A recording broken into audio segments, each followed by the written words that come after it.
All right, who's ready? Everybody has their drinks? Yeah? No?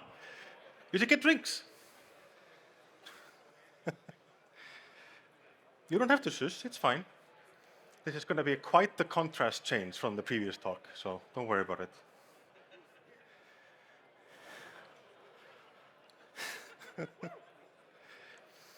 All right. I'm going to start with a weird question. Who's here from Sweden? Are the Swedes over there? They're not over there. Why are all the Swedes there? Hello, Sweden? See? All over there.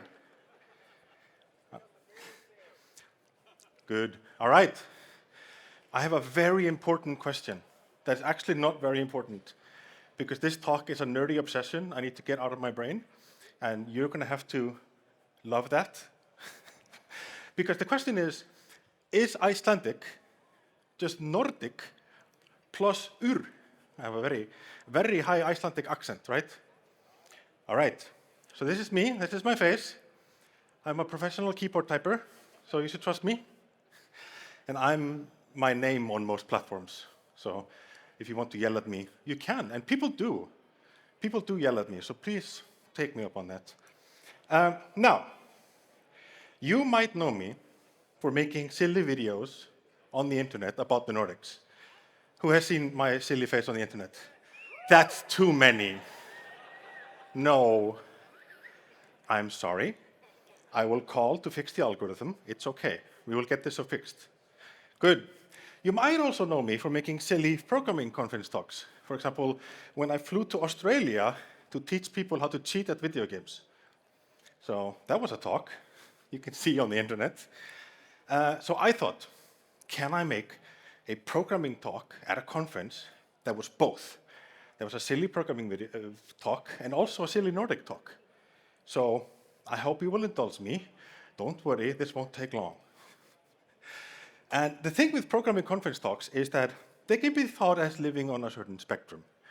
There's the talks that are serious, that you learn something from, the beautiful talks. You go back to your work and be like, yes, I learned the new thing. And then there's me. Good. So just to set an expectation. All right, let me tell you a story. So I'm from Iceland. I have a very Icelandic accent. It is that piece of land over there. I live, or I'm from there, if you know what that place is.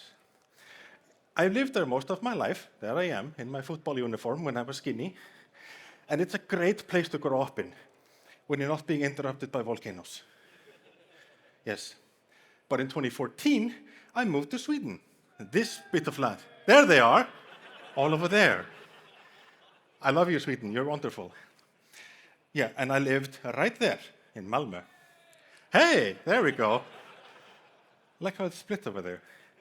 I got a new job, a new place to live, a new language to learn, new food to try. This is kebab pizza. It is excellent. You should try it. So, on the first day of my job, I got to meet many of my coworkers. And when you meet a coworker that was originally from Sweden, here's the conversation you would have. Hi, welcome to Sweden. Is this your first time? Yes, it is really nice. Where are you from originally? Oh, I'm from Iceland. Iceland? Þungur hnífur. So now the Swedish audience should be, no? Oh no. Þungur hnífur, yes. And I'm like, haha, yeah, that's Icelandic, cool. What an odd conversation. Maybe I misunderstood something. Maybe this is a reference, I do not know. But oh, here comes another coworker. Hi, welcome, thank you. Are you from Iceland? Yes. Ha, þungur hnífur. What is this? What is going on here? Well, to explain, it is the year 1984. It's the 31st Berlin International Film Festival.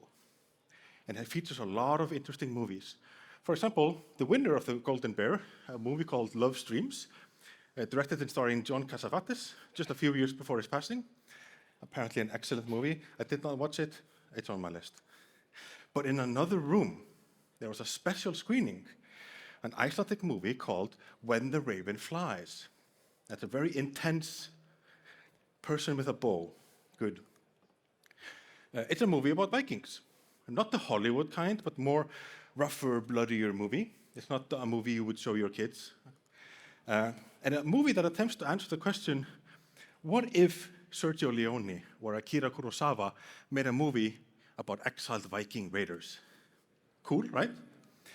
A fact about this movie is that it was both funded by the Icelandic Film Center and the Swedish Film Institute. So it was important for those both countries that that movie did well. The movie follows a man called Gestur, means guest, arriving in Iceland after his sister was kidnapped in Ireland by Vikings. Now, many years after that, Gestur needs to infiltrate and gain the trust of the Viking gangs and find his long-lost sister. Aw, that's nice. Early in the movie, Gestur arrives in Iceland, and as he disembarks the boat, a few men notice him.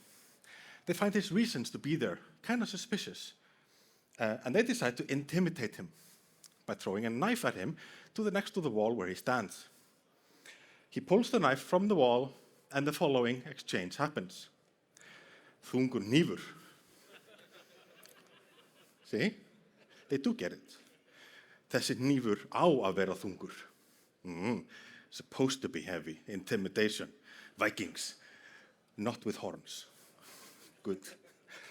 Hey, let's learn some Swedish and Icelandic. Good. Heavy knife in Swedish is tung kniv. All right, good. Everybody remember? Tung kniv. In Icelandic, it is þungur hnífur. Here are the two words. Wait a minute. Let me just cut and paste and fill this in, and then I have a little tool I can, yeah. Wait a minute. I think I have something here. So, again, the fact of that both of the film centers needed the movie to succeed. It seems that the movie did well enough in Sweden that it became kind of a famous movie. If you search the Swedish name of the movie, it was Korpen Flyger, you find these kinds of Facebook posts. Dungur hnífur. Various spellings, but their heart is in the meme, so it's fine. And anytime like a Nordic Viking-y movie is released, someone eventually comments, Dungur hnífur 2. Nu ennu þyngri. Right? Good job, right? So this is a very cultural thing. So now, a reasonable person would end here. Talk is over.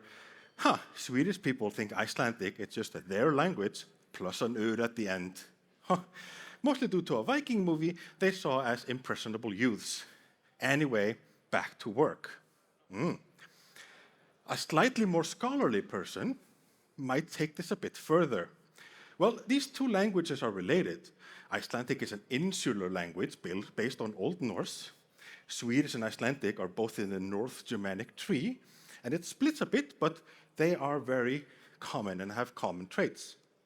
So it would make sense that the word for heavy and the word for a common tool at a time, a knife, would be very similar, right? Yeah. Anyway, back to work. Well, I'm no reasonable person. In modern Icelandic, words ending in ur are pretty common. Singular masculine nouns often end in ur. Hestur, horse, aldur, age, ormur, worm, and skápur, closet. Cool. Plural feminine words. We're getting a language lesson, by the way. This is really fun, right? Good. Plural feminine nouns often also end in ur. Konur, women, bækur, books, tölvur, computers, which is number which is a great word, and geimsla, storage, geimslur, storage. Good stuff. So why is this happening? Well, I'm no language history nerd, even though everything about me would say that, but Reddit user Platypus Keeper is. Now, this is a too long didn't read, but it's the nominative suffix of most masculine nouns evolving from Proto-Germanic set. Don't leave, it's fine. No? Okay. With an intermediate called palatal R, right? Depending on where you were, when that sound change happened, as early as 9th century Iceland and as late as 12th century Gotland. So that's where it transferred from a Z to an R. And then West Germanic lost those things entirely. And as shown at the bottom, hundas, hundur, hunder, hunder, hund went away. Simplification, great. So here is part of the story where Baldur, one of the Nordic personalities, where they died. You say Baldur, and in the Icelandic translation is Baldur, you know, like Baldur's Gate and all those things. Good. So, making the joke that Icelandic words end in ur because someone forgot to call them and tell them that we'll stop doing that stuff, isn't that far-fetched, right? It's fine. And again, I'm no reasonable person. So how much of Icelandic is Nordic plus ur? Right, but like actually, percentage-wise, right? Because as a nerd, as a programmer, I want to know the answer. So how can we answer this question? Or can this question even be answered? You would need a large data set of words that is relatively complete, relatively accurate, and relatively modern. And some of you might be thinking, well, a dictionary. Maybe because I primed you and I have a photo of a dictionary that said dictionary, but whatever. So this is the Islex project. And if I read here, it is an online multilingual dictionary between modern Icelandic and 6 Scandinavian target languages. Score, excellent. But this isn't downloadable. I cannot get this. I can search here, I can do all sorts of fun things, but I cannot get the entire data set unless I call them, which I'm not going to do because phone calls scare me. This is the Icelandic-Danish dictionary by Sigfús Blöndal, a very famous Icelandic-Danish dictionary.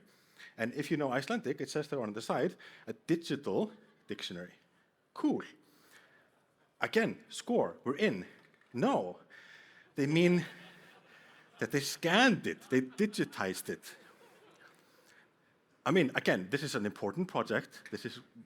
I looked through it, it's very well done, not to shame the people, but this is not what I wanted. But if I scrolled a little bit down, it says text files as a zip file. Again, score. Okay, let's download the whole thing as a text file. So each page is a text file. Again, I can deal with this. Cool, we're in business. I'm not going to parse this. I have a nerdy obsession. I'm not going to write a parser, right? So no, this does not work.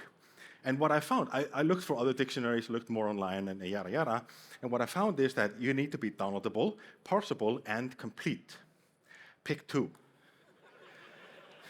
I found that these exist, but this one was a myth. And then I had an idea, then I had a thought, like wait, spell checkers, right? You have GNU spell, you have Hunt spell, and funnily enough, you have the Firefox add-ons. Firefox has a large set of spell checking add-ons. I recommend them if you're looking into it. They're kind of based on Hunt spell, so the data set is kind of related, but anyway. Because dictionaries are designed for people that need the entire information about the word, where it's from, etymology, how you use it, yada yada. I don't need that. I just need the words to do analysis, right? So I got the dictionaries.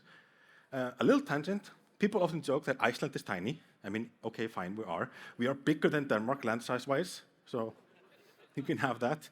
And that every Icelander knows every Icelander, ha ha ha, very funny.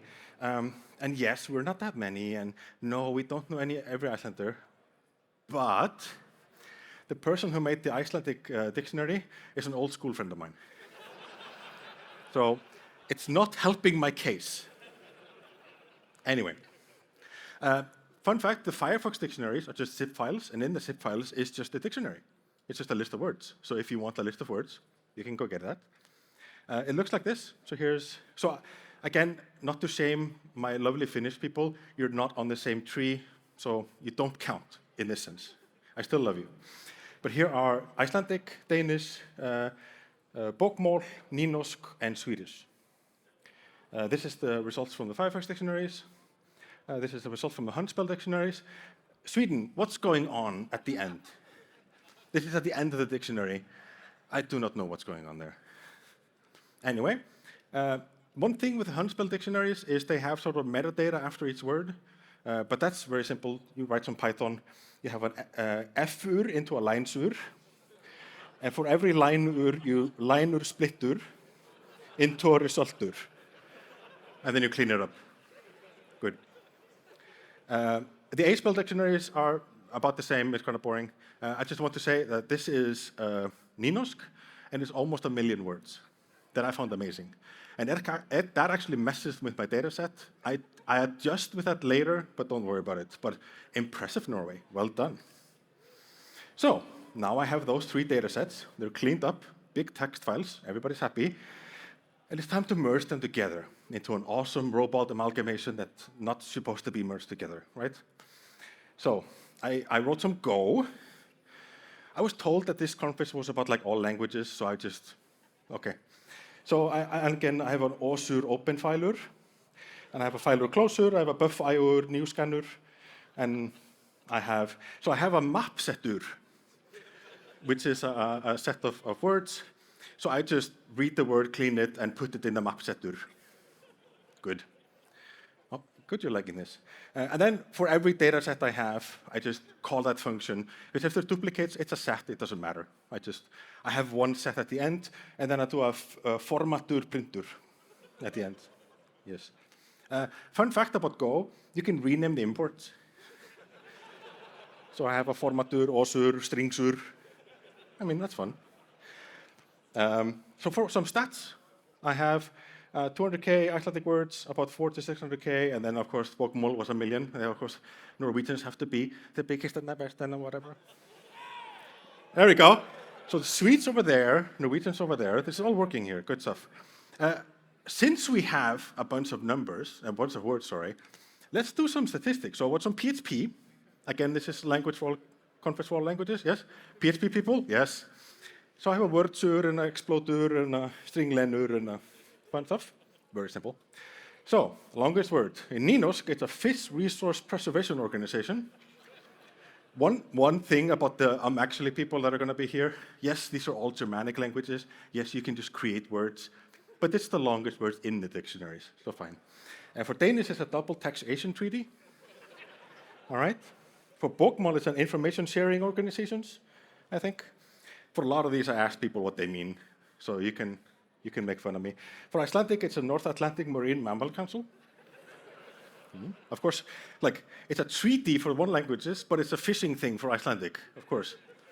And for Swedish, it's of course a union. So it's the chairman of the Metal Industry Workers Union. I sense a theme here, right? What's the most Nordic word?